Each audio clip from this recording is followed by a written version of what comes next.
Azərdən çələk qurur, şairin ruhunu həsr edəcək. Böyümə keşki ilə uşaqlıqda mən, boynu ölçərdim, üzündə yüz görər. Çox vaxt gileylənib kiçikliğimdən, mutlu ilə baxardım, mən də görər.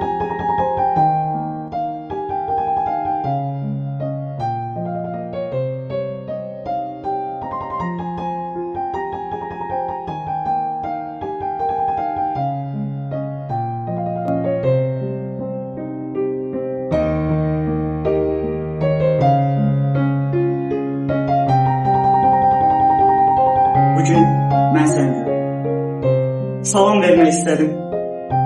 Üzünü yana tut. Səndən ayrıldığım 5 ildir ancaq. Milyon illərdir ki həsrətim sənə. Gözüm gözlərinə dikiləndə də. Həsrətəm, həsrətəm, həsrətəm.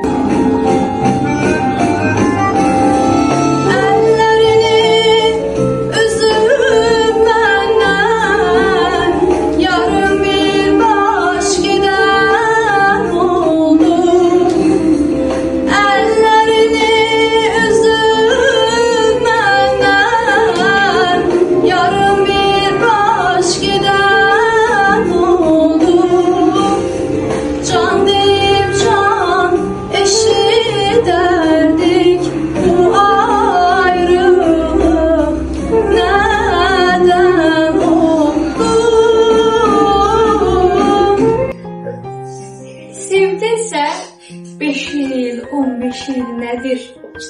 Bütün ömrün boyu gözləyəcəksən.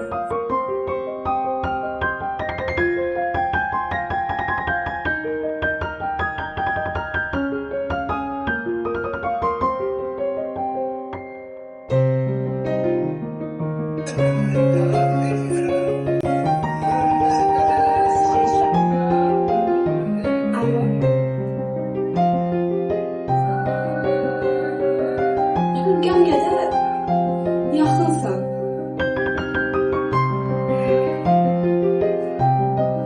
Amma sən tuta bilmirəm.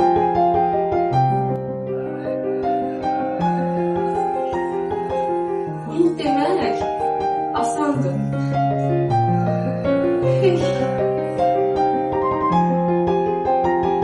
Amma mən onu da bilmərəm.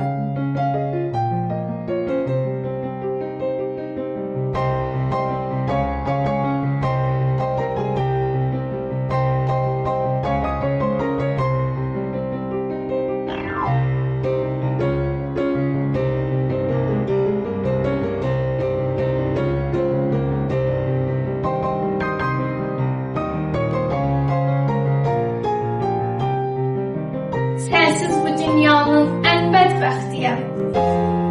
Səninlə dünyada bəxtiyaram mən. Səninlə dünyada bəxtiyaram.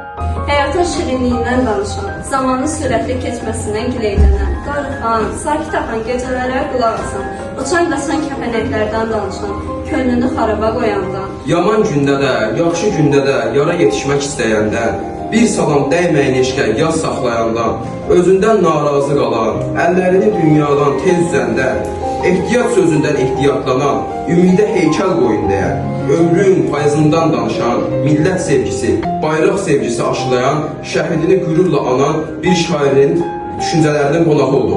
Ruhun şad olsun şair.